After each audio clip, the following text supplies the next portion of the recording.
Good morning, all of you. Today we discuss about the topic problems based on design of general bearing. In previous lecture, we discuss about the what is the procedure of design of general bearing. हमने इससे पिछले lecture में पढ़ा था कि किसी भी general bearing को डिज़ाइन करने के क्या क्या स्टेप्स होती है, क्या क्या प्रोसीजर होता है, और इस लेक्चर में हम पढ़ने जा रहे हैं कि उन पर based design of journal bearing पर बेस्ड न्यूमेरिकल किस टाइप के आते हैं आरटीयू में, उसको किस टाइप से हमें सॉल्व करना है। तो हम न्यूमेरिकल पे चलते हैं। तो न्यूमेरिकल इस प्रकार से हैं, design a general bearing for a centrifugal pump from the following data.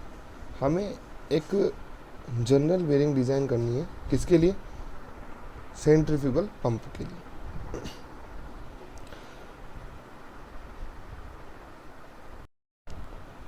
जिसके लिए हमें लोड दिया हुआ है, load on the journal bearing 20,000 Newton, speed of the general 900 RPM, types of oil is SAE10 for which the absolute viscosity at 55 degree centigrade is equal to 0.017 kilogram per meter into second.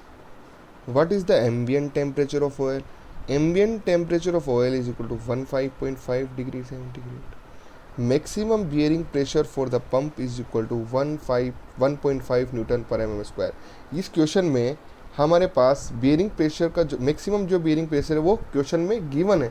यदि question में given नहीं होती तो हम data book से या जो अपनी बुक है उसमें टेबल 26.3 और डेटा बुक से ये वैल्यू हम वहाँ से लेते हैं, जबकि इसने वैल्यू यहाँ पे गिवन है maximum bearing pressure for the pump 1.5 Newton पर mm square. Calculate also mass of the lubricating oil required for artificial cooling.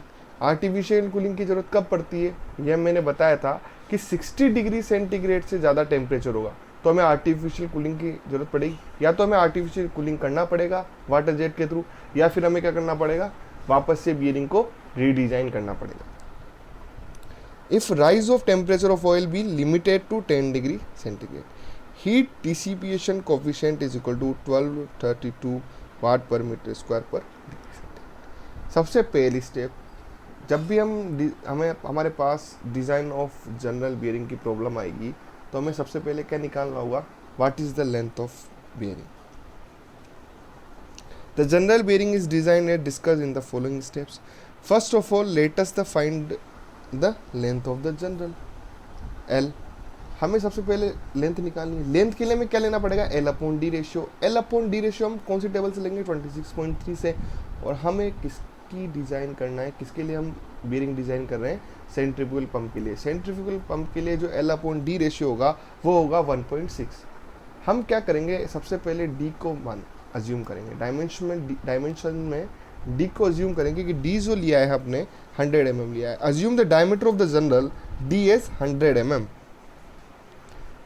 100 mm D ले लिया। From table 26.3 we find that the L/D ratio for centrifugal pumps varies from 1 to 2। जो table 26.3 है उसमें जो इसकी value आई है अपने पास L/D ratio की, वो कहाँ से कहाँ तक आई? 1 से 2 तक, 1 to 2।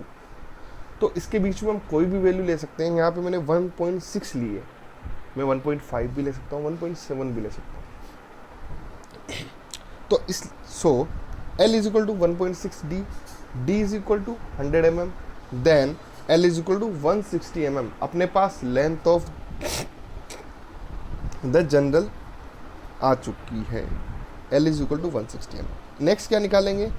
Bearing pressure. यहाँ पे एक चीज़ हमें ध्यान रखना है कि B mac always less than P maximum, P less than P max. P max हमें गिवन है क्वेश्चन में 1.5, और P की जो वैल्यू है उसका फॉर्मूला है वो है load upon L into D। Load अपने को दिया हुआ है 20,000, L अपने को दिया है 160, D इज इक्वल टू दिया हुआ है 100 mm, then P is equal to है 1.25, जो कि किससे कम है? 1.5 से कम है। They above value of P safe, P भी सेफ है, और dimension L dimensions of L और डी आर सेफ। पी भी सेफ है, एल भी सेफ है और डी भी सेफ है। जब हम डिज़ाइन करेंगे तो ये तीनों डायमेंशंस जो है वो है सेफ है। Next third characteristic number Z N upon P. Z की वैल्यू दी हुई है 0.017, विस्कोसिटी 900, एन की वैल्यू और पी की वैल्यू 1.25। तो जेड एन अपॉन पी की वैल्यू है 12.24। फ्रॉम टेबल 26.3 से टेबल 26.3 में जेड एन अपॉन पी की वैल्यू हमने निकाली ऑपरेटिंग वैल्यूज़ की, तो ये आई अपने पास 28 जो अपने पास टेबल में दी हुई है। We have discussed that the minimum value of the bearing module at which the oil film will break is given by. हमें कितनी मिनिमम वैल्यू होगी उसकी बेयरिंग मॉड्यूल की कि ऑयल फिल्म क्या हो, ब्रेक हो। वो क्या होती है, K is equal to 1/3 Z N upon P, then 3k is equal to क्या हो जाएगा, जेड एन अपॉन पी। तो हम बियरिंग मॉड्यूल की वैल्यू निकालें के की, तो के इज इक्वल टू क्या हो जाएगा 1/3 जेड एन अपॉन पी। तो जेड एन अपॉन पी की वैल्यू कितनी है अपने पास टेबल से 28, तो अपने पास आया 9.33। तो ये 9.33 जो वैल्यू है वो किससे कम है, 12.24 से कम है, समझे। तो the calculate value of bearing characteristic number, जो बियरिंग करेक्टरिस्टिक नंबर जो है 12.24 वो ज़्यादा है बियरिंग मॉड्यूल से, ये होना चाहिए। Therefore the bearing will operate under hydrodynamic condition. जब ज़्यादा होगा तो क्या होगा, हाइड्रोडायनेमिक कंडीशंस के अंदर यूज करें, बिल्कुल करेक्ट। देन नेक्स्ट क्या निकालेंगे अपन, clearance ratio. What is the clearance ratio, C upon D is equal to 0.0013। ये कहाँ से आया, टेबल 26.3 से। 26.3 टेबल में हम जो प्रीवियस लेक्चर में हमने पढ़ा था उसमें टेबल देखी थी, उसके अंदर हमने देखा था कि सी अपॉन डी भी वैल्यू निकालनी थी, वहाँ से क्लियरेंस रेशियो की वैल्यू निकल रही थी। वहाँ पे अपने को किसको देखना है, बस पंप को। पंप पे जाओ और वैल्यू देखो, जो वैल्यू है सी अपॉन डी की वो 0.0013। Next what is the coefficient of friction. Coefficient of friction is equal mu is equal to 33 10⁸ Z N upon P D upon C plus K. Z N upon P अपने पास आया 12.24, D upon सी की value अपने पास आई 0, सी upon D की जो value है वो है 0.013, तो डी अपॉन सी की वैल्यू अपने पास होगी 1/0.013। के की वैल्यू अपने पास आई 0.02। सारी वैल्यूज अपने पास गिवन है, तो अपने पास क्या निकल जाएगा, म्यू की वैल्यू अपने पास निकल के आ जाएगी 0.051। अब अपने पास दो इंपॉर्टेंट चीज़ें, हीट जनरेटेड और हीट डिसिपेट। हीट जनरेटेड क्या होता है, Q G is equal to mu W V. Mu की वैल्यू अपन ने अभी निकाली लेटेस्ट 0.0051, डब्ल्यू की वैल्यू अपने पास 20,000 और वी की वैल्यू हो जाएगी पाई डी एन अपॉन 16। अपने पास डी है 0.1, यहाँ डी मीटर में लेंगे क्योंकि ये कट के और अपने को डायमेंशन mm देगा, ठीक है। वाट में निकालना है ना, तो हमको वैल्यू देगा वो मीटर में, इसलिए अपने को क्या लेना पड़ेगा, यहाँ पे डायमीटर जो लेना पड़ेगा वो लेना पड़ेगा मीटर में, इसलिए अपन ने 0.1 लिया है। तो pi into 0.1 into 900 divide by 60, तो अपने पास आ जाएगा 480.7 वॉट हीट जनरेटेड। ऐसे अपने को हीट डिसिपेट निकालना है। हीट डिसिपेट जो अपने पास होगा वो होगा Q D is equal to C A T B minus T A. तो एरिया हो जाएगा वो एल इंटू डी हो जाएगा, तो C L into D T B minus T A W वोट। अब we know that T B minus T A is equal to 1/2 T naught minus T ambient, then half 55 degree. T naught अपने का 55 दिया हुआ है, ambient temperature अपने का 15.5 degree दिया हुआ है, तो अपने पास जो T B minus T A है वो है 19.75 degree centigrade. Then Q D अपने पास आया 389.3 वोट। देन हीट जनरेट क्या है अपने पास ज़्यादा है और डिसिपिएट कम है, इसलिए क्या होगा एक्चुअल में हमें आर्टिफिशियल कूलिंग की ज़रूरत पड़ेगी या हमें वापस से रीडिज़ाइन करना पड़ेगा।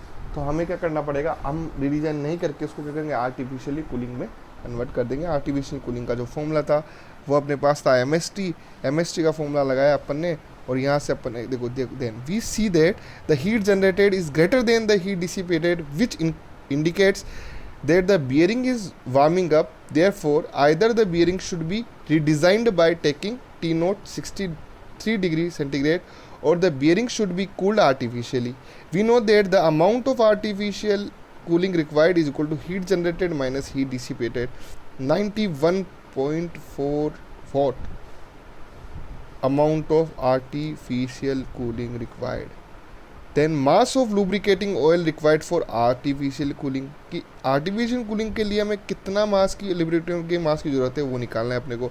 Then m is equal to mass of the lubricating oil required for the artificial cooling in kilogram per second.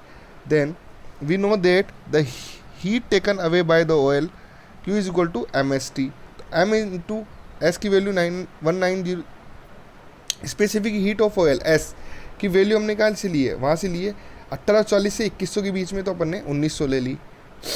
T की वैल्यू अपने पास 10 डिग्री इज इक्वल टू क्या हो जाएगा 90. Equating this amount of artificial cooling required 91.4 equating 19000 metre mass into mass.